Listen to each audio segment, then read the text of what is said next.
क्या दुनिया एक और वर्ल्ड वॉर की दहलीज पर है?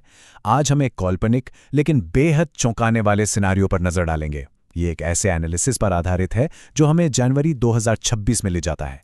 एक ऐसा महीना जब सिर्फ 11 दिनों के अंदर दुनिया का भविष्य दांव पर लग गया था। और ये हमें सीधे इतिहास के पन्नों में ले जाती है। चाहे 1914 हो या 1939, दोनों वर्ल्ड वॉर किसी एक घटना से शुरू नहीं हुए, बल्कि सालों का तनाव, टूटे हुए वादे और एक दूसरे पर बढ़ता शक, इन सब का नतीजा थे। और यही चीज जनवरी 2026 के इस काल्पनिक संकट को और भी ज्यादा डरावना बना देती है। ये दिखाती है कि कैसे तबाही की आग धीरे धीरे सुलगती है।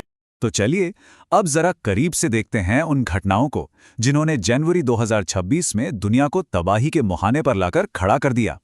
आखिर ये कौन से एक्शन थे और कैसे उन्होंने एक ग्लोबल क्राइसिस को जन्म दिया?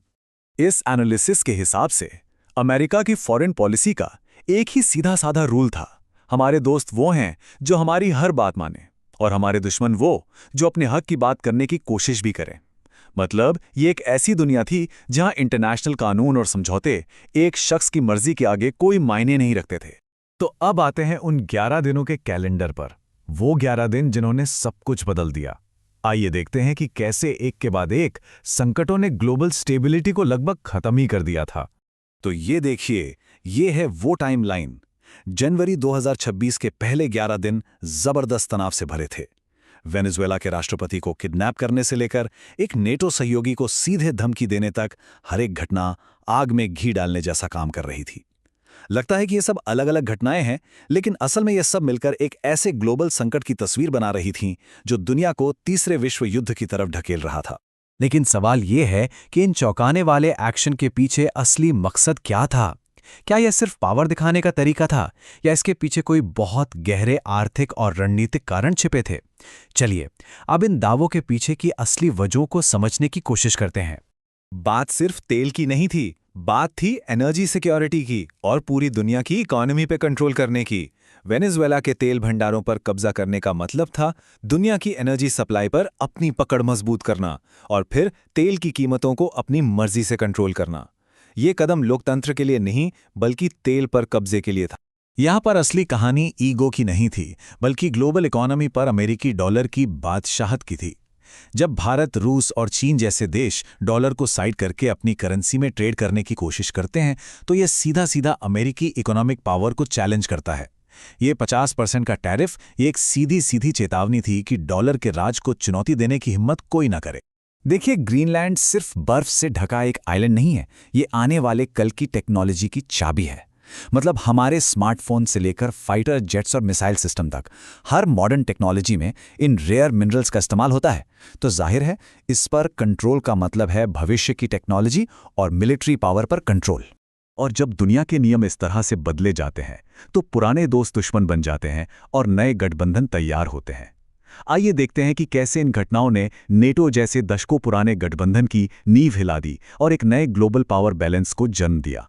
नाटो की बुनियाद एक बहुत ही सिंपल लेकिन पावरफुल वादे पर टिकी है कि एक सदस्य देश पर हमला हम सब पर हमला माना जाएगा। पिछले 76 सालों से यूरोप इसी भरोसे पर जी रहा था कि अमेरिका उसकी रक्षा करेगा। लेकिन सोचिए, जब यही भरोसा टूट जाए तो क्या होगा? डर और अनिश्चितता का माहौल बन जाता है और हर देश अपनी सुरक्षा के लिए नए रास्ते खोजने पर मजबूर हो जाता है। जब अमेरिका ने अपने ही एक नेटो सहयोगी डेनमार्क को धमकी दी, तो ये पूरे यूरोप के लिए एक वेकअप कॉल था। उन्हें समझ आ गया कि अब वो अमेरिकी सुरक्षा के भरोसे नहीं बैठ सकते और उन्हें अपनी हिफाजत के लिए एक मजबूत यूरोपीय सेना बनानी ही होगी।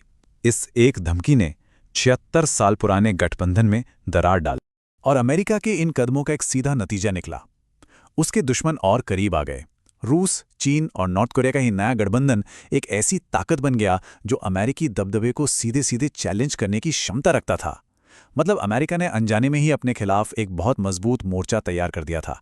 आज के जमाने में असली जंग मैदानों पर नहीं, बल्कि अदृश्य मोर्चों पर लड़ी जाती है, साइबर स्पेस में, अंतरिक्ष में और हमारी अर्थव्यवस्था में। चलिए देखते हैं कि इस काल्पनिक संघर्ष का हमारी रोजमर्रा की जिंदगी पर क्या असर पड़ सकता है। आज जंग सैटेलाइट और कंप्यूटर के जरिए लड़ी जाती है। इस सिनारियो में स्टारलिंक जैसे सैटेलाइट नेटवर्क का इस्तेमाल इंफॉर्मेशन को कंट्रोल करने के लिए किया जा सकता है, जबकि रूस और चीन अपनी साइबर आर्मी को एक्टिवेट करके दुश्मन देश के पावर ग्रिड, पानी की सप्लाई और बैंकिंग सिस्टम को ठप कर सकते हैं। जरा सोचिए, एक सुबह आप उठते हैं और आपके शहर में बिजली नहीं है, एटीएम काम नहीं कर रहे, अस्पताल बंद हैं और इंटरनेट फोन सब ठप है। ये किसी फिल्म का सीन नहीं, बल्कि एक फुल स्केल साइबर वॉर का नतीजा हो सकता है, जो हमें मिनटों में पाषाण युग यानी स्टोन एज में वापस भेज सकता है। और शायद इस पूरे एनालिसिस का सबसे डरावना पहलू यह है, दुनिया के कुछ सबसे अमीर लोग कथित तौर पर न्यूजीलैंड और हवाई जैसी जगहों पर जमीन के नीचे बंकर बना रहे हैं। और ये बात तो साफ है कि जब जमीन के नीचे तैयारी हो रही हो तो इसका मतलब है कि आसमान से खतरा आने वाला है। ये सिर्फ पेट्रोल पंप पर बढ़ी हुई कीमतें नहीं हैं।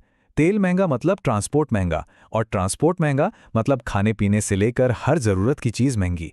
ये एक ऐसा आर्थिक तूफान होगा जो दुनिया भर के हर घर पर असर डालेगा। जब तेल की कीमतें आसमान छूती हैं तो इसका असर सीधा हमारी जेब पर पड़ता है।